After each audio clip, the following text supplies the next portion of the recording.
धीरूभाई अंबानी ने 300 रुपए महीने की नौकरी से कैसे पूरा किया? रिलायंस की स्थापना तक का सफर। देश की सबसे बड़ी कंपनी रिलायंस इंडस्ट्रीज की नींव रखने वाले धीरूभाई अंबानी का जन्म 28 दिसंबर 1932 को हुआ था। छोटी सी शुरुआत।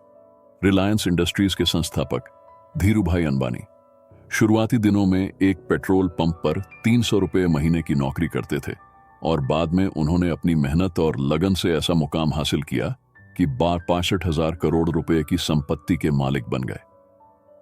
अपने दौर के कारोबारियों में धीरूभाई सबसे बद्धे खिलाड़ी थे, जो लाइसेंस राज जैसी परिस्थिति में भी अपना काम निकाल पाते थे।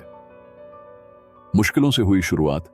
धीरूभाई अंबानी का जन्म 28 दिसंबर 1932 को गुजरात के जूनागढ़ जिले के चोरवाड़ में हुआ था। धीरूभाई अंबानी 4 भाई बहन थे। उनके पिता एक शिक्षक थे। धीरूभाई अंबानी का शुरुआती जीवन काफी परेशानियों से भरा रहा था। धीरूभाई अंबानी के परिवार को हमेशा आर्थिक तंगी का सामना करना पड़ता था और इसी वजह से धीरूभाई अंबानी को अपनी पढ़ाई छोड़कर इंडिया बेचना पड़ता था। यमन में की 5 साल नौकरी। धीरूभाई अंबानी ने जब बिजनेस की दुनिया में कदम रखा तो न उनके पास न तो पुश्तैनी संपत्ति थी और न ही बैंक बैलेंस। 17 साल की उम्र में पैसे कमाने के लिए धीरूभाई अंबानी साल 1939 में अपने भाई रमणीकलाल के पास यमन चले गए। यहां धीरूभाई को ए बस्सी एंड कंपनी के एक पेट्रोल पंप पर 300 रुपए प्रतिमाह की नौकरी मिल गई। कंपनी ने धीरूभाई के काम को देखते हुए उन्हें फीलिंग स्टेशन में मैनेजर बना दिया गया। कुछ साल नौकरी करने के बाद धीरूभाई साल 1954 में भारत आ गए। सबसे पहली कंपनी की शुरुआत धीरूभाई अंबानी अपनी कारोबारी कुशलता की वजह से बाजार के बारे में काफी जानकारी रखने लगे थे। धीरूभाई को यह समझ में आ गया था कि भारत में पॉलिस्टर की मांग सबसे ज्यादा है और विदेशों में भारतीय मसालों की। उन्होंने एक कंपनी रिलायंस कॉमर्स कॉरपोरेशन की शुरुआत की, जिसने भारत के मसाले विदेश में और विदेश का पॉलिस्टर भारत में बेचने की शुरुआत कर दी। अपने ऑफिस के लिए धीरूभाई ने मुंबई में 350 वर्ग फुट का कमरा, एक मेज, 3 कुर्सी, 2 सहयोगी और एक टेलीफोन लिया था। कारोबार में दिलचस्पी। धीरूभाई ने साल 1966 में गुजरात के अहमदाबाद में एक कपड़ा मिल की शुरुआत की, जिसका नाम रिलायंस टेक्सटाइल्स रखा। यह उनकी जिंदगी का सबसे निर्णायक मोड़ था। इसके बाद उन्होंने कभी पीछे मुड़कर नहीं देखा और आगे बढ़ते चले गए। धीरूभाई अंबानी जब एक कंपनी में काम कर रहे थे तब वहां कर्मियों को चाय सिर्फ 25 पैसे में मिलती थी, लेकिन धीरूभाई पास के एक बड़े होटल में चाय पीने जाते थे जहां चाय 1 रुपये की थी।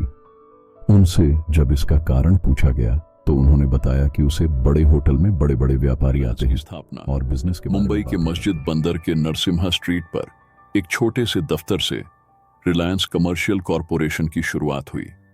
यहीं से रिलायंस इंडस्ट्रीज का जन्म हुआ।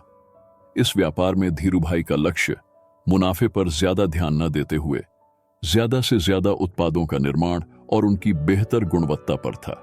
इस दौरान अंबानी और उनका परिवार मुंबई के भुलेश्वर स्थित जय हिंद एस्टेट में एक छोटे से अपार्टमेंट में रहता था। धीरूभाई कहते थे, जो भी यह कहता है कि वह 12 से 16 घंटे काम करता है, वह या तो झूठा है या फिर काम करने में काफी धीमा। परिवार को देते थे समय। साल 1966 में धीरूभाई ने विमल ब्रांड की शुरुआत की, जो कि उनके बड़े भाई रमणीकलाल अंबानी के बेटे विमल अंबानी के नाम पर रखा गया था। धीरूभाई अंबानी को पार्टी करना बिल्कुल पसंद नहीं था। हर शाम धीरूभाई अंबानी अपने परिवार के साथ बिताते थे। धीरूभाई अंबानी को ज्यादा ट्रैवल करना भी पसंद नहीं था। विदेश यात्रा का काम धीरूभाई अंबानी कंपनी के अधिकारियों को देते थे। 3 बार बदला नाम रिलायंस इंडस्ट्रीज के संस्थापक धीरूभाई अंबानी को जोखिम लेना काफी पसंद था। धीरूभाई अंबानी किसी प्रोडक्ट का स्टॉक कर मुनाफा बढ़ाने के बारे में सोचते थे। साल 1977 में धीरूभाई अंबानी ने रिलायंस इंडस्ट्रीज की स्थापना की। धीरूभाई अंबानी ने अपने बिजनेस का नाम कई बार बदला। Reliance commercial corporation, Reliance textile private limited और रिलायंस इंडस्ट्रीज लिमिटेड के रूप में 3 बार धीरूभाई अंबानी ने अपने कारोबार का नाम बदल दिया।